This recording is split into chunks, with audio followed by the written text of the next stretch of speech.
तो पिछले चैप्टर में हम लोगों ने देखा था कि यूजे सियोंग ने पे चुनजो का गला काट के उसे मार दिया था। तो आज का चैप्टर वहीं से शुरू होता है। पे चुनजो को मारने के बाद यूजे सियोंग उसके हाथों से इंचियोन को लेके चला जाता है, पर जाने से पहले यूजे सियोंग पे चुनजो का सील भी ले लेता है। और पे चुनजो को मारने के बाद यूजे सियोंग वहाँ से जाने वाला होता है, तभी उसके सामने वहाँ पे एलिवेटर खुलता है, जिससे डार्क क्रोकोडाइल सोसाइटी के बहुत सारे एग्जीक्यूटिव वहाँ पे आते हैं। और वो लोग तो यूजे सियोंग को देख के खुश हो जाते हैं, पर इनका खुशी अगले ही पैनल में खत्म हो जाता है, क्योंकि उन लोगों ने अपना बॉस का डेड बॉडी को देख लिया है। पर ये देखने के बाद भी यूजे सियोंग तो बहुत ही ज्यादा चिल होता है। यूजे सियोंग उस लिफ्ट में जाता है और उन एग्जीक्यूटिव से बोलता है कोई मेरे लिए इस लिफ्ट का बटन को प्रेस करेगा। पर अभी उन एग्जीक्यूटिव को देख के ऐसा लग रहा होता है कि वो लोग उस बटन को नहीं, यूजे सियोंग को प्रेस करने वाले हैं। और अभी से यूजे सियोंग का बैक स्टोरी शुरू हो जाता है। यूजे सियोंग बोलता है मैं 8 साल का था। हाँ, वही एज जहाँ पे तुम लोग अपना एलिमेंट्री स्कूल को शुरू करते हो। पर उस दिन मैंने देखा मेरा बाप का बॉडी सीलिंग से लटका हुआ था और उसके शरीर से ब्लड गिर रहा था। और मेरी माँ, मुझे लगा था कि वो हमेशा मेरे साथ होंगी, पर वो बहुत टाइम पहले ही भाग गई थी, क्योंकि हमारे पास पैसे खत्म हो गए थे। तब मैं शायद 8 साल का था और तब मुझे कोरियन भी नहीं आता था। पर जब मैंने अपनी बाप की सुसाइड नोट को देखा, तब मैं समझ गया इस दुनिया में तुम पैसे के बिना कुछ भी नहीं कर सकते। और अभी हम लोग देख सकते हैं कि छोटे यूजे सियोंग के हाथ में डेट कलेक्शन नोटिस है, यानी कि उसके बाप ने कहीं से लोन लिया होगा जो कि वो पूरा नहीं कर पाया। और अभी उनमें से एक एग्जीक्यूटिव यूजे सियोंग के ऊपर अटैक करने की कोशिश करता है। हाँ, मुझे याद आ गया कि ये कहाँ से शुरू हुआ था। और ये बोलते हुए यूजे सियोंग उस एग्जीक्यूटिव के पंच से बच जाता है और उसका पंच दूसरे एग्जीक्यूटिव को लगता है। मैं जितना हो सके उतना अपना पैसे बचाना शुरू कर दिया था। और ये बोलते हुए हम लोग देख सकते हैं कि यूजे सियोंग ने उस एग्जीक्यूटिव का माँ बहन एक कर दिया, ताकि पैसे मुझे अगली बार कभी भी धोखा ना दे। मैं एक मोटर बाइक हंटिंग घोस्ट बन गया और इस तरह मैं मिला उससे। और ये बोलने के बाद हमें यूगेंग हा को दिखाया जाता है और यूगेंग हा बोल रहा होता है अबे यार, अभी मुझे और 2 लोगों का केयर करना पड़ेगा। वो हमारे लिए पेरेंट और एक टीचर की तरह था, जिसने हमें इस दुनिया को दिखाया था। और ये बोलते हुए हम लोगों को यूजे सियोंग का थोड़ा सा पास्ट मेमोरीज दिखाया जाता है। पर मैं जानता था कि ये बड़े लोग कितने नीच हो सकते हैं। वो लोग हमें बोलते तो हैं कि वो लोग हमारे साथ हमेशा रहेंगे, बट इन रियलिटी वो लोग हमारे साथ कभी भी नहीं रहते, बिल्कुल इस फोटोग्राफ की तरह। और मुझे ये बात पता है कि जो मैं अभी अपनी आंखों के सामने देख रहा हूँ वो हिपोक्रेसी एंड प्रीटेंशन ही है। एक दिन ये भी हमें पैसे के लिए धोखा दे देगा, एक दिन ये हमें छोड़ देगा सिर्फ अपने आप को बेटर फील करने के लिए। हाँ, ये बात सही है,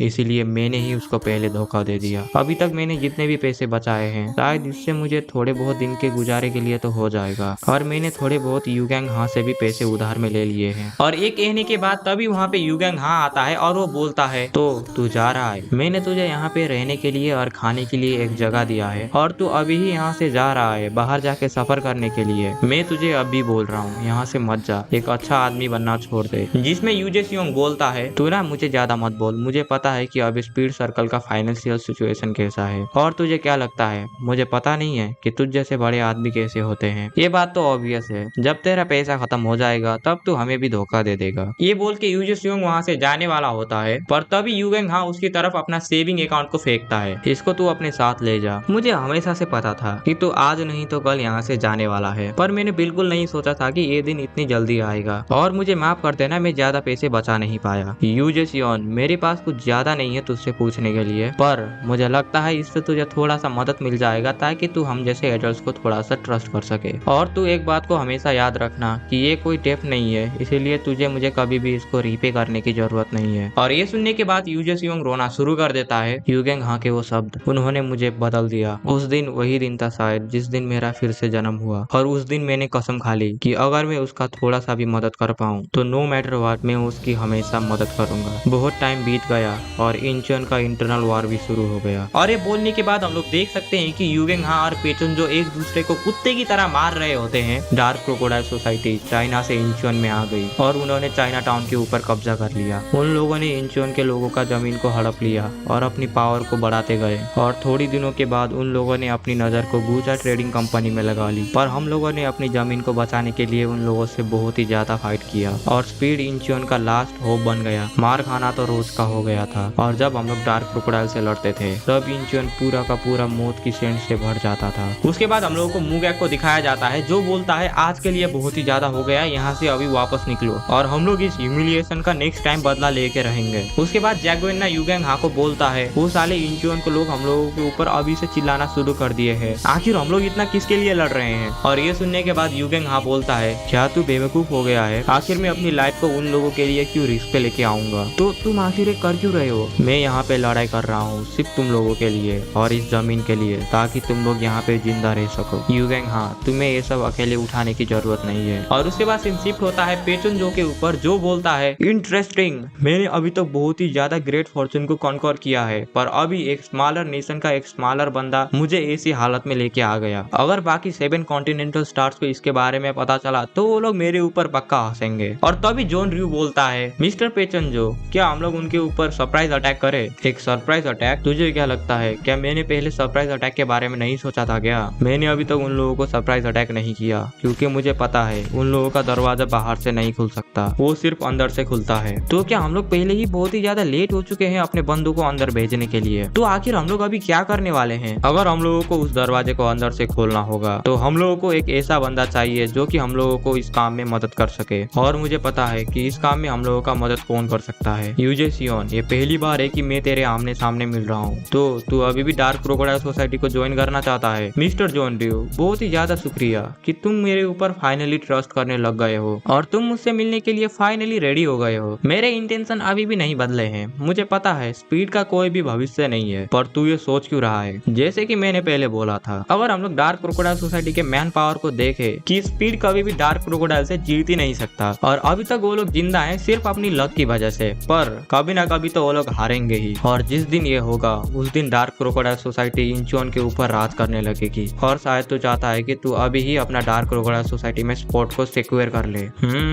ठीक है, तेरे पास के अचीवमेंट को देख के मैं तुझे एक चांस देता हूँ। हम लोग आज रात को एक सरप्राइज अटैक करने वाले हैं, पर हम लोगों को कोई ऐसा आदमी चाहिए जो कि उनका दरवाजा अंदर से खोल सके। ये तेरा चांस है, तो जा ये काम को कर ले। ठीक है, मैं समझ गया, बट एक कंडीशन पे। जब दरवाजा खुल जाएगा तो तुम मेक श्योर करना कि तुम अपने बॉस को बताओ कि ये काम मैंने किया है। उसके बाद सीन शिफ्ट होता है और हम लोगों को दिखाया जाता है कि यूजे सियोंग अभी बॉम्ब बना रहा है। जॉन र्यू, फाइनली तुमने मेरे ऊपर ट्रस्ट कर लिया और तुम्हारी वजह से हम लोग फाइनली इंचियोन के वार को अभी खत्म कर सकते हैं। यूगेंग हाँ को अभी कभी भी लड़ने की जरूरत नहीं पड़ेगी। मैंने पहले ही बहुत सारे बॉम्ब को दरवाजे पे लगा दिया है। जैसे ही तुम लोग इसके रेंज में आओगे तभी ये सारे के सारे बॉम्ब फट जाएंगे, पर इसकी वजह से गुचा ट्रेडिंग कंपनी का थोड़ा सा भाग उड़ जाएगा, बट ये वर्थ इट होगा जब हम लोग डार्क क्रोकोडाइल सोसाइटी को हरा देंगे। पर तभी वहाँ पे बहुत सारे लोग आते हैं और यूजे सियोंग को बोलते हैं कि डार्क क्रोकोडाइल सोसाइटी ने जैगन ना के ऊपर अटैक कर दिया है। और ये बोलते ही हम लोग देख सकते हैं कि यूगेंग हा ने अपनी गाड़ी को फुल स्पीड में वहाँ से भगा लिया है। और ये देखने के बाद यूजे सियोंग यूगेंग हा को रोकने के लिए उसके गाड़ी के पीछे दौड़ना शुरू करता है।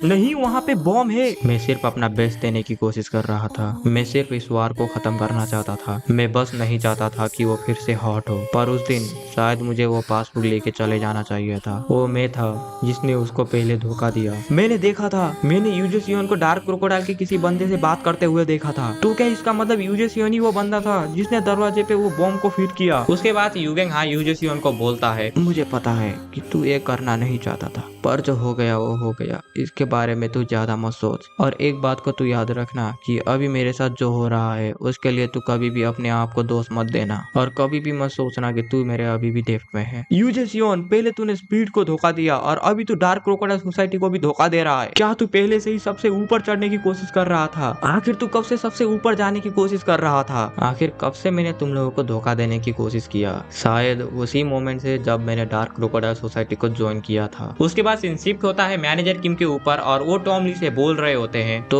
क्या इंचियन का इंटरनल वार अभी तक खत्म नहीं हुआ? और टॉम ली, आखिर तुम्हें क्या लगता है इस फाइट को कौन जीतेगा?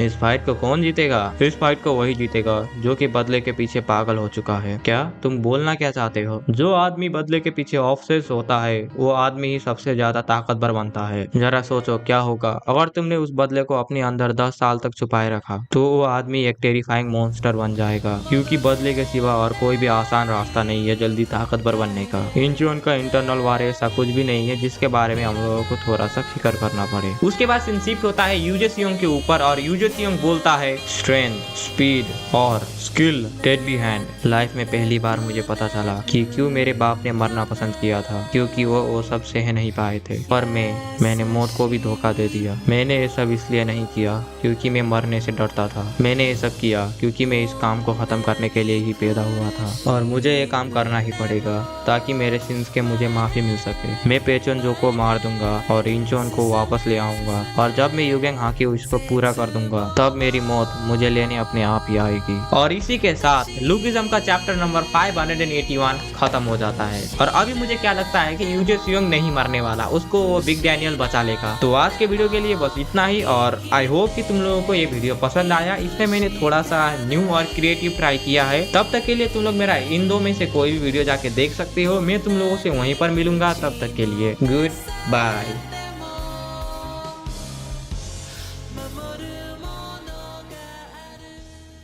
गाड़ी तो क्यों